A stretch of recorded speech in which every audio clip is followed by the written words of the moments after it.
Olá, sejam bem-vindas, bem-vindos a esse treinamento sobre os tipos de insulina e a insulinoterapia, o tratamento com as insulinas. Meu nome é Douglas Barbieri, eu sou diretor médico da Apto Diabetes Care. Todas as pessoas com diabetes tipo 1 e muitas com diabetes tipo 2, elas precisam de insulina para controlar a glicemia, a glicose no sangue. Existem vários tipos de insulina disponíveis para o tratamento do diabetes e essas insulinas elas se diferenciam pelo tempo em que elas ficam ativas no corpo, pelo tempo que elas levam para começar a agir e também de acordo com a situação do dia em que elas são mais eficientes. Os tratamentos com insulina, também chamado de insulinoterapia, eles devem se ajustar tanto ao estilo de vida do paciente quanto às necessidades do controle dessa glicose no sangue. É importante nós diferenciarmos os tipos de insulina. A insulina humana, onde nós temos a NPH ou a insulina regular, elas são utilizadas no tratamento do diabetes e elas são atualmente desenvolvidas em laboratório a partir da tecnologia de DNA recombinante. A insulina chamada de regular, ela é idêntica à humana, a sua estrutura, e já a NPH, ela é associada a duas substâncias, a protamina e ao zinco, que promovem então um efeito mais prolongado. Por isso que a insulina NPH ela tem esse efeito mais prolongado de ação. As insulinas mais modernas, também chamadas de análogas ou análogos de insulina, elas são produzidas a partir de insulina humana e modificadas de modo a terem uma ação mais curta. E nesse caso, com ação mais curta, nós temos a lispro, asparte, a glulizina. Ou uma ação mais prolongada, e nesse caso nós temos a glargina, a detemir e a degludeca. As insulinas também elas podem ser apresentadas na forma de pré-misturas. A insulina ela não pode ser tomada atualmente em pílulas ou em cápsulas, porque os sucos digestivos presentes no estômago, o próprio suco gástrico, interferem em sua eficácia. Com o avanço das pesquisas na área, essa realidade ela vai se tornar disponível no futuro. Inclusive, já existem inúmeros estudos que estão desenvolvendo insulinas orais. Este ano já se tornou disponível no mercado brasileiro a insulina inalada, que eu vou falar no segmento. As insulinas atualmente disponíveis no mercado brasileiro, elas podem vir em frascos e canetas. Os frascos eles são de 10 ml para o uso em seringas de insulina e os refis eles são de 3 ml usados em canetas de aplicação de insulina, assim como podem vir em canetas de aplicação descartáveis. Outra forma de administração das insulinas é através das bombas de insulina. No mercado brasileiro nós temos duas companhias que comercializam bombas de insulina, a Medtronic e a Roche, e essas bombas elas são pré-programadas. Então o paciente ele vai utilizar sempre a mesma insulina nessa bomba, uma insulina ultra rápida, e essa bomba ela vai simular um esquema basal bolos. Então, continuamente, o paciente recebe doses pequenas, que é para simular um esquema basal, e principalmente durante as refeições, que é para simular o esquema bolos, ele vai receber doses maiores dessa insulina ultra rápida. Então, dessa forma, com o mesmo tipo de insulina, uma insulina ultra rápida, esse paciente vai ter um esquema basal bolos, que é simulado pela bomba de insulina. Vamos começar a discutir a respeito dos perfis de ação das insulinas humanas e dos análogos de insulina humana. Basicamente, vão existir 4 modalidades de apresentações comerciais de insulina no mercado brasileiro. Então, nós temos as insulinas humanas isoladas, onde existe a insulina NPH e a insulina regular. Nós temos as insulinas humanas em pré-mistura, 70% de NPH, 30% de regular. Nós temos os análogos de insulina humana isolados, onde nós temos a glargina 100 ou 300 unidades internacionais por ml. A insulina detemir, degludeca, asparte, lispro ou glulizina. E, finalmente, os análogos bifásicos em pré-misturas, onde nós temos 75% NPL mais 25% lispro, 50% de NPL mais 50% de lispro, ou ainda uma outra apresentação com 70% de NPA e 30% de asparte. Essa tabela é muito importante porque a gente vai discutir agora as principais características dos perfis de ação das preparações de insulinas disponíveis. Então vamos começar pela insulina glargina, 100 unidades por ml, onde nós temos duas marcas disponíveis no mercado brasileiro, a insulina Lantus e a insulina Basaglar, que na realidade ela é um biosimilar da insulina glargina. Essa insulina glargina de 100 unidades por ml, ela tem um início de ação de 2 a 4 horas, e não apresenta um pico de ação. E a duração total do efeito terapêutico dessa insulina é de 20 a 24 horas. Outra insulina importante é a insulina detemir, também chamada de insulina Levemir, é um nome comercial. ela tem um pico de ação de 6 a 8 horas e o início de ação de 1 a 3 horas, sendo que a duração do efeito terapêutico é de 18 a 22 horas. A insulina glargina 100 unidades internacionais por ml e a insulina detemir, elas são também chamados de análogos de insulina de primeira geração. Existem as insulinas de ação ultralonga, que são chamados de análogos de insulina de segunda geração, onde nós temos a glargina 300 unidades por ml, cujo nome comercial é Toujeo. A ação dela, ela se dá com início em 6 horas, ela não apresenta pico de ação e a duração do efeito terapêutico é de 36 horas. Outra insulina análogo de segunda geração é a Degludeca, cujo nome comercial é Tresiba. Ela tem um início de ação de 21 a 41 minutos, também não apresenta pico de ação e tem uma duração de efeito terapêutico de 42 horas. Existem as insulinas de ação intermediária, onde nós temos a insulina NPH, que é uma insulina humana. Ela tem um início de ação de 2 a 4 horas, tem um pico de ação de 4 a 10 horas e uma duração de efeito terapêutico de 10 a 18 horas. Nós temos uma insulina humana de ação rápida, no caso a insulina regular, com várias marcas no mercado brasileiro. Ela tem um início de ação de 30 minutos a 1 hora, um pico de ação de 2 a 3 horas e uma duração de efeito terapêutico de 5 a 8 horas. E, finalmente, nós temos as insulinas análogas de ação ultra rápida, onde nós temos a Asparte, nome comercial Novo Rapid, a Lispro, comercializado pela Lilly, que é a Humalog, e a Glulizina, comercializada pela Sanofi, que é a Apidra. Todas elas têm um início de ação de 5 a 15 minutos, um pico de ação de 30 minutos a 2 horas e um efeito terapêutico com duração de 3 a 5 horas. Essa tabela é muito importante também, porque a gente vai discutir agora a respeito das principais características dos perfis de ação das preparações bifásicas de insulinas disponíveis. Então, vamos começar com uma insulina onde existe a combinação de uma insulina NPH mais uma insulina regular. No caso aqui, a gente tem a apresentação de 70% de NPH mais 30% de regular, e o nome comercial é Humulin 7030, comercializado pela Lilly. Essa insulina bifásica, ela tem um início de ação de 0,5, ou seja, 30 minutos até 1 hora. Ela tem um pico de ação de 3 a 12 horas, um pico de ação duplo, e uma duração de efeito de 10 a 16 horas. Então, na realidade, a gente está combinando uma insulina de ação prolongada com uma insulina de ação rápida, no caso dessa primeira apresentação. As próximas 3 que eu vou comentar agora, elas são preparações bifásicas de insulinas análogas, ou seja, de insulinas mais modernas.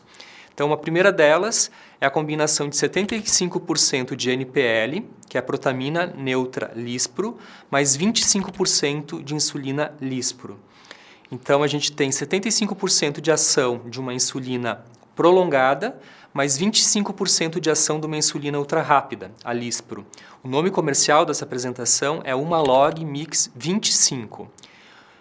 Esse tipo de insulina ele tem um início de ação de 5 a 15 minutos, um pico de ação de 1 a 4 horas, e a duração do efeito terapêutico é de 10 a 16 horas. Seguindo, existe uma outra apresentação da Lilly, que é uma Log Mix 50, onde existe 50% de NPL e 50% de Lispro, ou seja, metade do que está sendo aplicado é uma insulina de ação prolongada e a outra metade é uma insulina de ação ultra rápida.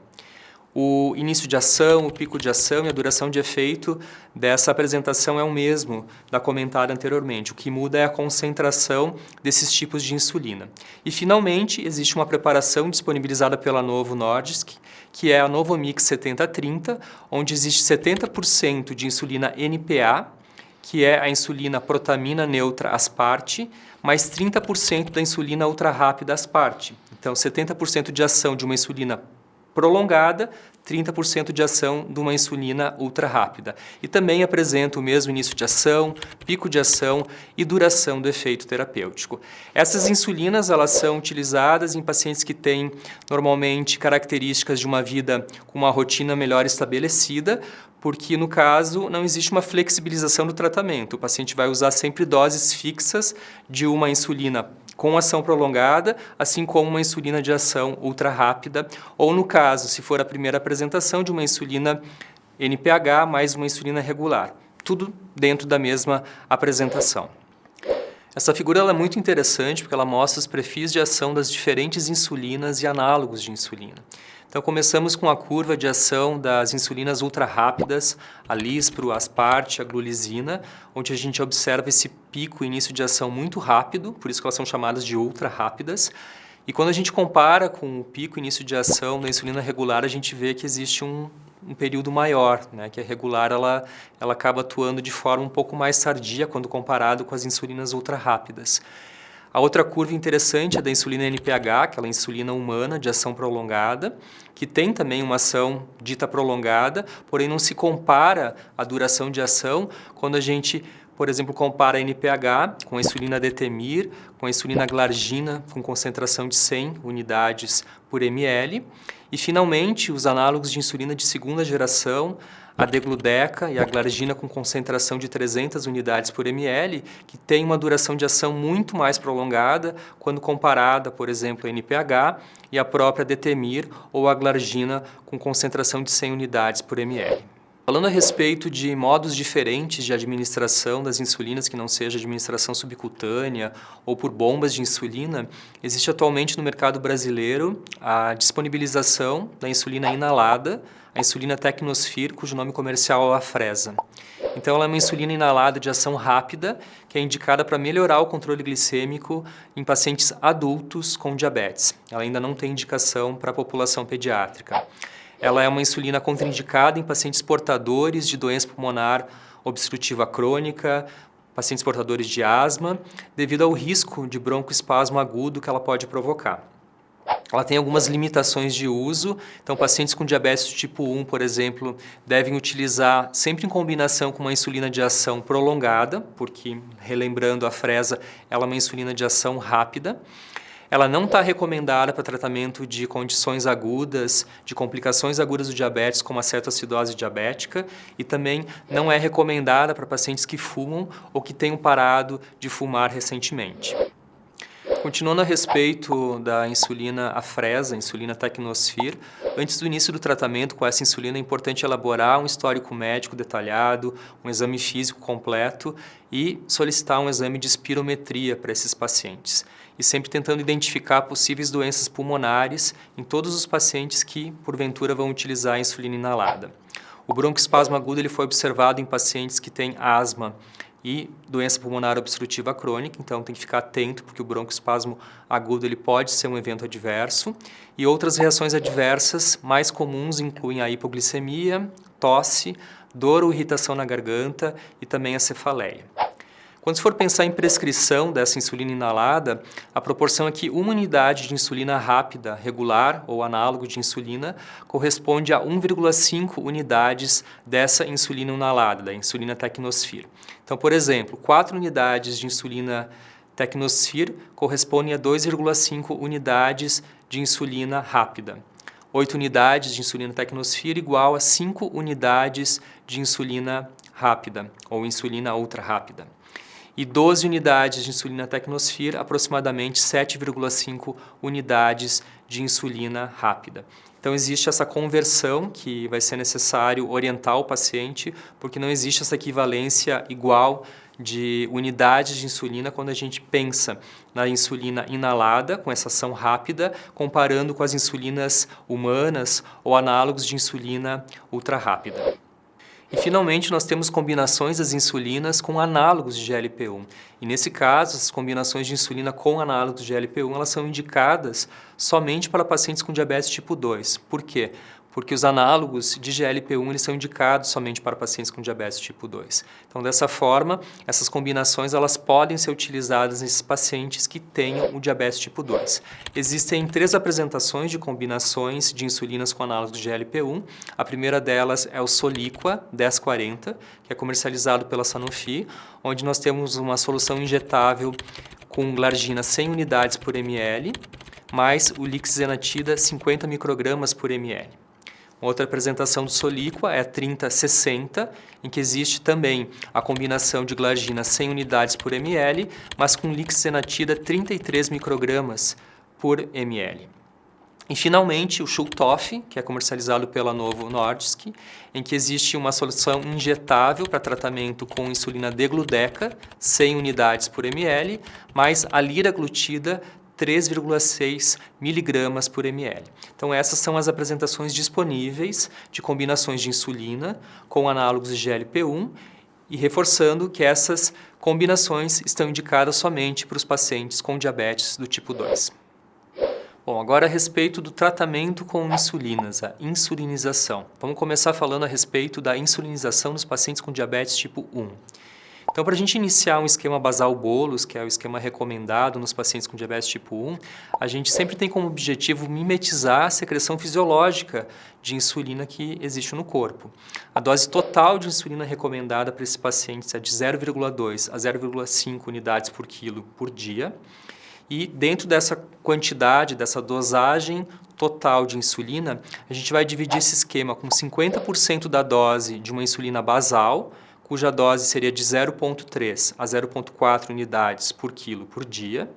E dentro da dose de insulina basal, a gente pode utilizar a insulina NPH, que tem uma ação prolongada, e nesse caso a gente vai ter que administrar 2 ou 3 doses ao dia, ou a gente pode utilizar um análogo de insulina basal, que tem também uma ação prolongada, e nesse caso a dose vai ser única, e idealmente sempre pelo período da manhã.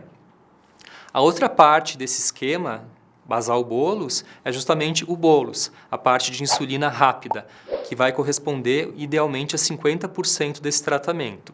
E essa quantidade de 50% de insulina rápida ou ultra rápida, ela vai ser sempre administrada nas refeições, com quantidade de 0,10 a 0,5 unidades por quilo por refeição. Então, a gente tem duas opções de insulina para esse esquema bolos. A insulina regular, que deve ser aplicada 30 minutos antes das refeições. Então, vocês podem imaginar que para o paciente aderir a esse tratamento é mais complicado, porque ele tem que se programar sempre a administrar essa insulina regular com 30 minutos de antecipação em relação à refeição que ele vai realizar. E nós temos as insulinas ultra rápidas, que são muito mais fáceis, porque elas podem ser administradas imediatamente após as refeições, mas é sempre ideal que elas sejam administradas de 10 a 15 minutos antes das refeições, para essa insulina já começar a fazer efeito. Então, apenas aquelas crianças muito pequenas, em que a gente não tem muita certeza de qual que vai ser o alimento que elas vão ingerir, é que a insulina ela pode ser administrada imediatamente com a refeição, até um pouco após a refeição. Mas para pacientes adultos, as insulinas ultra rápidas, o ideal é que elas sejam administradas de 10 a 15 minutos antes das refeições. Então, dessa forma, a gente tem esse esquema, com 50% de uma dosagem com uma insulina basal e 50% com a quantidade de insulina bolos. É sempre importante ter um cuidado quando for iniciar um esquema basal bolos naqueles pacientes que são recém-diagnosticados com diabetes tipo 1, que estão naquela fase chamada de lua de mel, em que o pâncreas desses pacientes, eles ainda secretam um pouco de insulina. Então, a quantidade de insulina nesses pacientes ainda ela pode ser suficiente, então a quantidade de insulina administrada de forma exógena, esse tratamento basal bolos, ele pode ser um pouco menor, a quantidade de insulina administrada. Então, para evitar a hipoglicemia, tem que ter um pouco de cuidado nesses pacientes recém-diagnosticados que estão em fase de lua de mel. E é importante lembrar que a monitorização glicêmica ela é muito importante nesses pacientes. Pacientes que estão fazendo esquema basal bolos, eles necessitam ter a monitorização glicêmica constante. E atualmente, como a gente tem a monitorização glicêmica, por exemplo, com o flash, isso vai ajudar muito na correção das doses de insulina, em saber como que está a variabilidade glicêmica desse paciente, o tempo no alvo, o tempo em hipoglicemia. Então, monitorização glicêmica é fundamental para os pacientes que estão recebendo o esquema basal bolos. Nesse esquema basal bolos, como que se faz a individualização do tratamento e a titulação da insulina basal? Então, é muito importante individualizar a terapia, levando sempre em consideração o tempo do diagnóstico, a faixa etária do paciente e o risco de hipoglicemia. Existem alguns parâmetros importantes, então a meta de glicemia de jejum ela deve ser sempre utilizada quando a gente está levando em consideração a administração com análogos de insulina de longa duração, e a glicemia pré-refeição e ao deitar, no caso, se a gente utilizar aquela insulina mais antiga, que é a NPH. Então, as metas, elas vão ser diferentes. Eu vou me basear mais na glicemia de jejum, se eu usar um análogo de ação de longa duração. E se eu utilizar uma NPH, eu tenho que me basear na glicemia pré-refeição e a insulina ao deitar. A frequência do ajuste da dose também ela pode ser diferente para cada paciente. Esse ajuste ele pode ser diário, a cada 3 dias ou mesmo um ajuste semanal. A dose máxima da insulina basal ela é muito importante.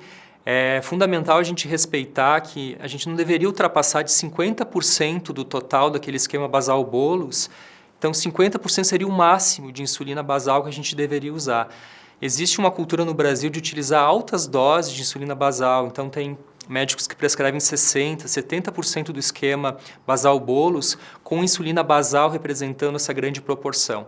Quanto mais insulina basal, maior a interferência, a sensibilidade de ação da insulina ultra rápida. Então, isso vai provocar mais hipoglicemia. Dessa forma, se recomenda que sempre o máximo, dentro do possível, seria 50% da dose de insulina basal nesse esquema basal bolos. E sempre individualizar as metas, tendo sempre metas mais cautelosas para aqueles pacientes que têm riscos elevados de hipoglicemia e principalmente naqueles pacientes onde a hipoglicemia é assintomática. Um conceito muito importante na insulinização dos pacientes com diabetes tipo 1 é o fator de sensibilidade, que nada mais é do que o quanto uma unidade de insulina vai reduzir a glicemia desse paciente. A gente tem que lembrar que a sensibilidade à insulina ela é individual. Cada paciente tem uma sensibilidade à insulina diferente. Dessa maneira, ela tem que ser calculada para esses pacientes através do fator de sensibilidade. O fator de sensibilidade ele também é chamado de fator de correção e esse fator ele vai ser importante para o cálculo do bolos de correção, que é um conceito que eu vou falar no segmento. Então, como que é feito esse cálculo? Eu vou pegar a fórmula 1.800 dividida pela quantidade total de insulina que esse paciente utiliza. Então, por exemplo, se o paciente utiliza 30 unidades de insulina de ação longa e 20 unidades de insulina de ação ultra rápida ou rápida, vai ser o total disso, 30 mais 20, 50. Então, no caso, esse paciente ele está utilizando 50 unidades ao dia de insulina total. Como eu falei, insulina prolongada, insulina de ação ultra rápida ou rápida. A gente vai pegar 1.800, vai dividir pela dose total dessas insulinas, que somou 50. 1.800 dividido por 50, 36 é o meu fator de sensibilidade. E o que isso significa? Significa que cada unidade de insulina ultra rápida que eu utilizar vai diminuir 36 miligramas por decilitro da minha glicemia. Então, esse é o conceito de fator de sensibilidade. Outro conceito muito importante quando a gente fala de insulinoterapia intensiva é o conceito de bolos de correção. Então, digamos que um paciente tem o esquema basal bolos e na parte de utilização de insulina ultra rápida ou rápida, esse paciente, por exemplo, utiliza 4 unidades antes das refeições. Digamos que ele administrou as 4 unidades antes do almoço e depois de algum período ele continua em hiperglicemia. Aquela quantidade de 4 unidades não foi suficiente para controlar a glicemia que foi aumentada por conta da refeição, por conta do almoço. Nesse caso, eu posso utilizar um bolos de correção. Para eu calcular qual seria o bolos de correção, qual é a quantidade de correção de insulina que eu vou ter que administrar para esse paciente, eu vou precisar inicialmente determinar qual que é o fator de sensibilidade desse paciente, que é aquele conceito que a gente falou anteriormente.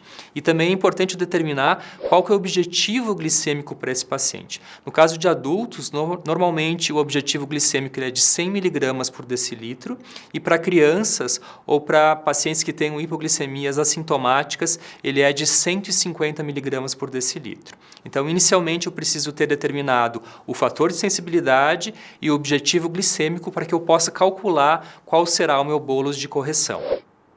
Então, para o cálculo do fator de correção, é importante ter inicialmente o cálculo do fator de sensibilidade. Como havia comentado anteriormente, o cálculo do fator de sensibilidade é aquela fórmula 1.800, ou no caso de criança eu posso utilizar até 2.000, dividido pela dose total de insulina que esse paciente está utilizando, somando-se toda a quantidade de insulina que esse paciente utiliza ao dia, seja insulina basal, seja insulina bolos. Soma-se isso e vai ser feita essa divisão, calculando-se o fator de sensibilidade. E aí eu posso fazer, então, o cálculo especificamente do bolos de correção, que nada mais é do que a glicemia atual que esse paciente está apresentando, menos o objetivo glicêmico que eu determinei para esse paciente, dividido pelo fator de sensibilidade. Assim que para ficar mais fácil a compreensão, aqui a gente tem um exemplo de como calcular o bolos de correção. Então, no caso, esse paciente ele tem uma glicemia atual que deu 281 mg por decilitro. Eu já havia determinado que o objetivo glicêmico para esse paciente é de 100, porque ele é um paciente adulto. Então, o objetivo glicêmico é uma glicemia de 100 mg por decilitro. E o fator de sensibilidade desse paciente já está calculado, já calculei previamente, que foi 40. Assim, eu vou aplicar, então, agora a fórmula do bolo de correção. Eu vou pegar a glicemia atual desse paciente, que é 281 mg por decilitro, menos 100, que é o objetivo glicêmico para esse paciente. Vou dividir pelo fator de sensibilidade, que no caso desse paciente é 40, e assim eu vou ter que meu bolo de correção é 4,5 unidades de insulina. Assim que para essa glicemia que foi avaliada agora, que está em 281, para eu corrigir isso e para tentar chegar no meu objetivo glicêmico, que é de 100, eu vou precisar administrar 4,5 unidades de insulina ultra rápida para esse paciente. Então, o bolo de correção ele serve justamente para tentar melhorar essas hiperglicemias que acontecem no decorrer do dia, para que esse paciente ele não fique com picos de hiperglicemia descontrolados no decorrer do tratamento. Eu quero que fique bem claro que o bolo de correção ele é um adendo à insulinoterapia desse paciente. Então, por exemplo, o paciente que tem o esquema basal bolos, ele já recebe bolos de insulina rápida ou de insulina ultra rápida antes das refeições. Se por acaso essas insulinas não estão sendo suficientes para controlar a glicemia, eu posso fazer um bolo de correção, posso fazer um adendo. Só que é importante algumas recomendações. Digamos, por exemplo, que um paciente tenha administrado a insulina dele ultra rápida ao meio-dia. E é 1h da tarde e esse paciente continua com hiperglicemia. Eu quero fazer um bolo de correção. Eu calculo o bolo de correção, só que como não passou 3 horas desde a minha última aplicação da minha insulina ultra rápida, eu vou usar somente metade da dose desse bolo de correção. Então, o bolo de correção ele deve ser utilizado na quantidade total quando eu tenho pelo menos 3 horas depois que foi administrada a dose anterior da insulina ultra rápida. Em relação à correção de hiperglicemias antes de dormir, o bolo de correção ele deve ser reduzido em 50% para evitar a chance de hipoglicemia no período da madrugada. Então essas recomendações elas são muito importantes. Agora vamos discutir a respeito da insulinização nos pacientes com diabetes do tipo 2. Então, o uso da insulinoterapia no tratamento dos pacientes com diabetes tipo 2 traz uma clara possibilidade de melhorar o controle glicêmico. Embora o uso da insulina usualmente seja deixado para etapas posteriores ao uso de antidiabéticos orais ou mesmo os agonistas de GLP-1, a insulina ela pode ser utilizada em qualquer fase da evolução da doença desses pacientes com diabetes do tipo 2. Além disso, nós sabemos que em situações com sintomas importantes de aumento da glicemia associados à perda de peso ou mesmo na presença de intercorrências médicas, o paciente com cetoacidose, ele deve iniciar o tratamento com insulina e realizando-se a titulação progressiva das doses com base na evolução dos resultados da monitorização da glicose, da hemoglobina glicada, do tempo no alvo. O início da insulinoterapia nesses pacientes deve ser instituída sempre com cautela, a princípio com pequenas doses e com titulações adequadas e sempre parcimoniosas, visando evitar eventos hipoglicêmicos e com isso contribuindo com uma melhor adesão ao tratamento. Esse é um esquema simples para explicar a insulinização nos pacientes com diabetes tipo 2. Então, em situações adversas, por exemplo, emagrecimento rápido ou inexplicado, se o paciente tiver com hiperglicemia grave ou mesmo com cetonemia, com cetonúria, pacientes com doença renal, com doença hepática, gestantes, infecção, cirurgia ou mesmo após um infarto agudo do miocárdio, um acidente vascular cerebral, nessas situações adversas, a insulinização ela deve ser proporcionada para esses pacientes com diabetes tipo 2. E no que diz respeito à falha do tratamento, quando o tratamento falhar, por exemplo, já com um agente oral, eu poderia passar para um segundo agente ou até para um terceiro agente, mas também eu poderia já pensar na utilização da insulina em fases mais precoces do tratamento, evitando inércia ao tratamento. A gente sabe que a insulinização ela tem alguns eventos adversos, principalmente ganho de peso e hipoglicemia, mas quando necessária, ela deve ser administrada nesses pacientes no momento correto e nunca ficar postergando muito, porque a inércia ao tratamento ela é totalmente prejudicial ao paciente. Ele vai ficar por longos períodos em hiperglicemia e isso levar a uma maior incidência de complicações. Didaticamente, existem algumas etapas para a insulinização dos pacientes com diabetes tipo 2. Então, vamos começar pela etapa número 1. A gente começa com uma dose única de insulina NPH ou de análogos de insulina de longa duração. No caso, pode ser a glargina com a concentração de 100 ou a detemir, ou mesmo de ação ultralonga, no caso a degludeca ou a glargina de concentração 300, ao deitar, associando a agentes orais. A dose noturna de insulina ela vai visar reduzir a produção hepática da glicose, aquela gliconeogênese hepática, e assim melhorar a glicemia, principalmente a de jejum. Então o paciente vai acordar com uma glicemia de jejum muito melhor com essa insulinização. A dose inicial sugerida é de 10 unidades ou de 0,2 unidades por quilo e a titulação ela deve ser feita pela glicemia de jejum do paciente. Também uma segunda etapa, então caso persista a hiperglicemia pós-prandial, se utiliza o esquema basal plus, que consiste numa aplicação de insulina de duração longa ou intermediária, associada a uma dose de insulina regular ou um análogo de curta duração na principal refeição do dia. E o uso de pré-misturas também pode ser considerado nessa segunda etapa.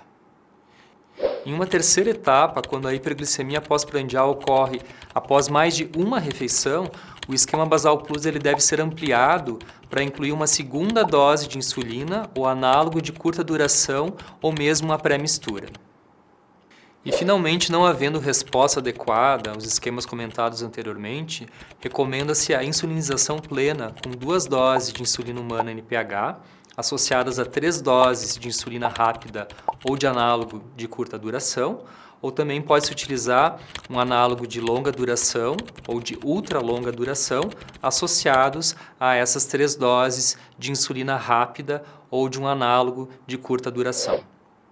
Com esse treinamento, a gente teve a possibilidade, então, de discutir a respeito dos tipos de insulina disponíveis no mercado brasileiro, como se faz uma insulinização nos pacientes com diabetes tipo 1, pacientes com diabetes tipo 2, a insulinoterapia intensiva nos pacientes com diabetes tipo 1, e a gente sabe, então, que a insulina ela é um tratamento fundamental, principalmente no que diz respeito aos pacientes com diabetes tipo 1, é o tratamento sempre indicado para esses pacientes e também tem uma utilização muito específica para os pacientes com diabetes do tipo 2.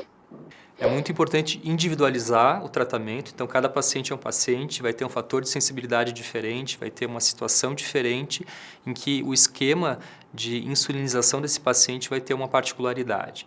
Então, isso deve ser levado em consideração, lembrando sempre que a monitorização desse paciente, a monitorização da glicose é fundamental. Um paciente que está recebendo esquema basal bolus, ele tem que estar com monitoramento contínuo de glicose. Isso vai levar a informações muito relevantes de como que está o tempo dele em hiperglicemia, em hipoglicemia, o tempo no alvo. E com essas informações a gente conseguir fazer os ajustes necessários para que a terapia seja mais eficaz e segura possível.